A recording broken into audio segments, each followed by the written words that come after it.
Hi guys, good morning. For today's vlog, we're going to share it to you our Bajaj RE here in the Philippines. Actually, we purchased it last month and Michael will gonna give you a tour and details.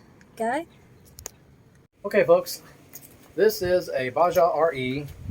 It's got different nicknames: Rickshaw, Tuk Tuk, but it's basically an enclosed three-wheel vehicle. You can see there's room in the back. There's actually some room the way they built it. You can get some people sitting in the front. As Americans, I'm going to say it comfortably sits maybe three small people or two large people in the back, one person driving.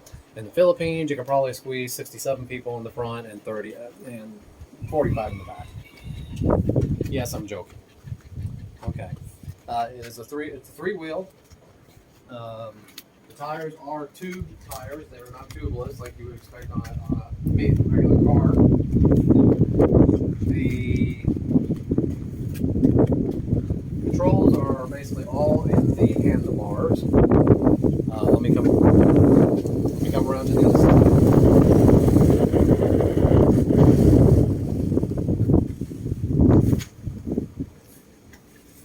Because of my prosthetic, I have to enter on the right side because I can't bend the angle of my prosthetic to get in from the left side. Okay. So here's the left side. Okay. Okay. It's a four-speed transmission. Basically, squeeze in on the clutch, rotate forward to change the gears, and the gears go from first, neutral, second, third, fourth. Driving around town, we seldom go into fourth gear. Third usually is more than enough. You can see that there are two places in order to put things that you need to lock in. Basically, in a car, it'd be glove boxes, but storage containers. With this being used, however, the door is missing on this one, but that's quite all right. I mean, things happen when you buy something used. Up here on the controls, you have your blinker system. You got left and right, and then you got your high beams. Over here, you have your windshield wiper. You have your lights in general, low beam, high beam. Okay, and then right here you have the horn. Now the neat thing is the horn that came with this was a very weak little beep. Beep. I mean, it was about that loud. Beep beep. But our neighbor was very generous to give us the horn. It's an actual car horn, and now we have a loud horn. Okay, and let's just show you the windshield wipers working. Okay, and then of course with it being daylight, I'm not going to mess with the lights. So, okay, over here is the accelerator, general pull back to accelerate. Okay, up here we have fuel gauge, working fuel gauge. This fuel tank is about 8 liters or a little less than 2 U.S. gallons. So, and we're about full right now. And of course, being in the Philippines, everything is through the metric system. So both the speedometer and the odometer are in kilometers, not miles. The simplest for us stupid Americans, the simplest estimate is basically whatever the number is multiplied by 2, and that's going to get you fairly close to miles. The actual conversion is 1.6, but you know, that's math.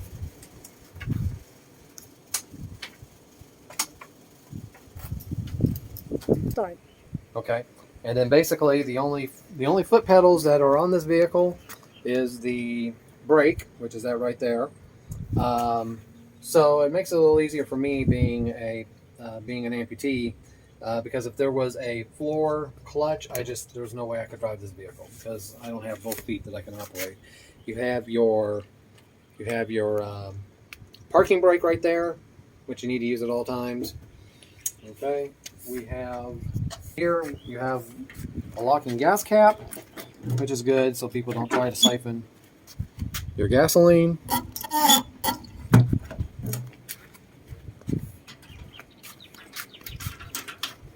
You need to pause it, or you can edit this.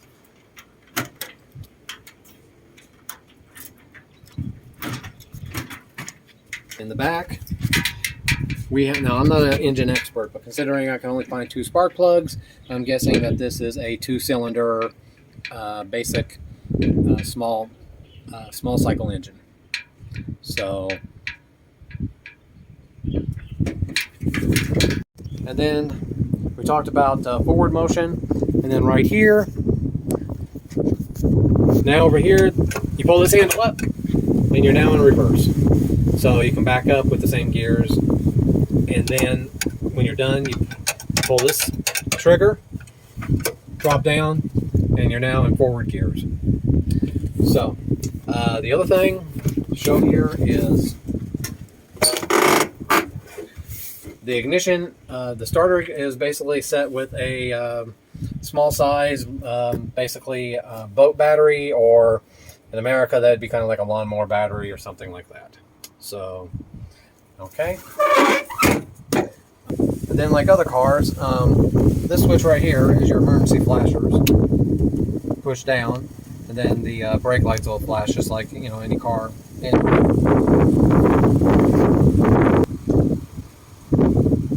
And to be honest with you, this one we're not quite sure of, because again, it's a used vehicle. We just got it.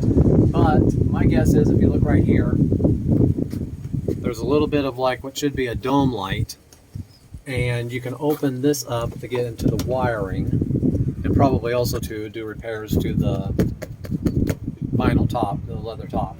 And this right here looks like is the lighting apparatus. So my guess is that is an overhead light, but I can't confirm that until I get this fixed and see if that is what it is. So that is basically all the controls of the Bajaj. Like this, it handles like a motorcycle with the brake and everything. And the way you sit, being a 3-wheeler, drive a little more like a car. I don't have any experience on a motorcycle at all, but I was able to pick this up, so we're doing good. We've got 2 small rear view mirrors right here. One of the things that we are going to do very soon is we are going to actually upgrade these, because they're here, but to be honest with you, with the Philippine traffic the way it is, and the driving, it does not give you enough of a view to see what is behind you immediately and quick. So I'm going to invest. I'm going to get some actual truck mirrors, basically about 14-inch long truck mirrors by 8 inches. So there's going to be a massive mirror here on both sides, so I'll be able to easily see what is behind us on both sides. So that's just one thing that we're going to do to improve the Bajaj. But you know, these do come with it. Let's go inside and we'll talk about the numbers of the Bajaj. Okay, talk a little bit about basic numbers. One, how much was it? This particular vehicle we bought, we paid 85,000 pesos, and in the current exchange rate, that's about 1,450 US dollars.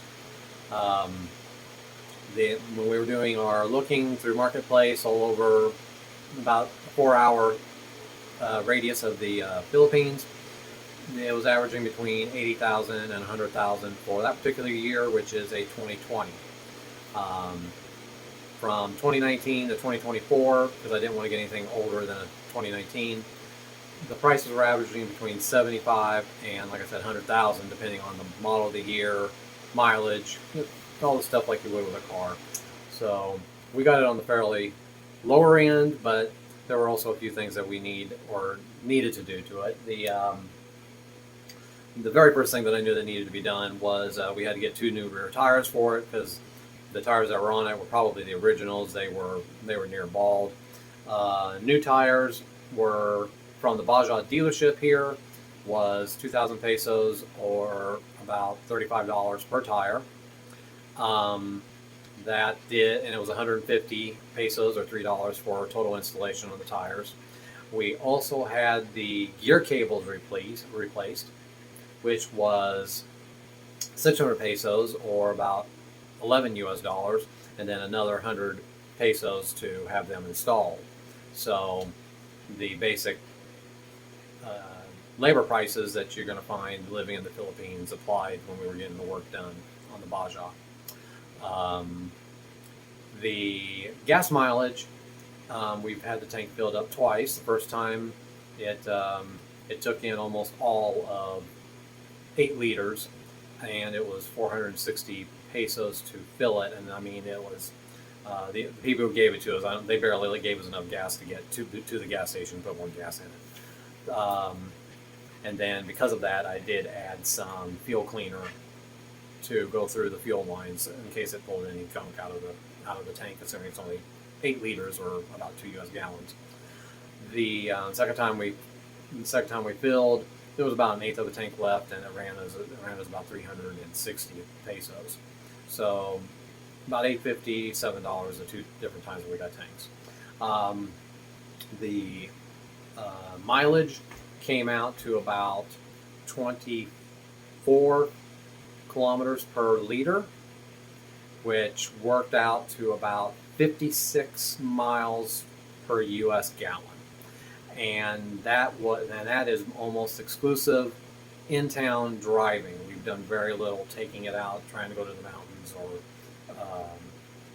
any real road, long-running, like interstate type driving, because of course that really isn't here. So all the driving is stop and go, slower speeds, and like I said, we got about 24 kilometers to the liter, or 56 miles to the gallon. At current rates, here in Cabanatuan, the gasoline, and it does take unleaded gasoline, not diesel, runs about 61 to 64 pesos per liter. That works out to about 420 to 425 per US gallon.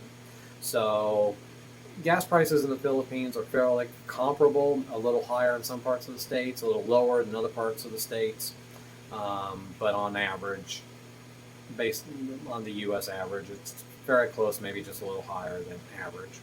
So, but on getting 56 miles of the gallon, it's still an inexpensive way to have transportation for us to be able to go to places like go to the market, to go to a couple of neighboring towns where we have friends. There's a couple of shopping centers in a town south to us that we like, and we can now take it without having to wait for the jeepney or try to catch a trike. So it gives us a little bit of freedom to be able to go run errands as we want to, and not having to wait so much with the public transportation. Now, there's still some places we're going to go to that we're going to use public transportation, and until Nal is able to comfortably drive the Bajaj in traffic. She's driving in the subdivision right now. She's doing good. She's learning, but she is yet to drive into actual live traffic. So until she can do that, we're also limited to only daytime driving, because I have night blindness and a nighttime driving restriction on my driver's license, both in the States and here in the Philippines. So any nighttime traveling that we would want to do, also we still have to use a trike or a jeepney. But I'm also going to be honest with you, even if I didn't have the nighttime restriction, I would probably still want to use a jeepney or a trike driver at night, because a lot of superstitions, for example, a lot of trike drivers and motorcycle riders honestly believe that keeping the headlight on your motorcycle consumes more gasoline. I know as Americans who know anything about cars are like, what? Yeah, a lot of them do. So you will get a lot of these drivers driving on the absolute minimum, like 3-watt light bulbs. You can't see it until it's literally less than 50 meters in front of you, or they don't drive with the headlights at all. So at night it makes it a whole lot more dangerous to be driving. And like I said, even if I did not have my nighttime restrictions, I probably would choose not to drive at night here in the Philippines. But that's it about the Bajaj. If you have any questions, as always, leave them in the comments. If you are new to Noel's channel, Please do subscribe. you know the routines. Click on subscribe, click on the bell, select all notifications, blah blah blah. Yay. No, and hit the like. Please like this video. See, she knows it. See, she knows it better than me. I'm gonna turn it over to her. Thank you. Bye. Thank you for watching. See you in our next vlog.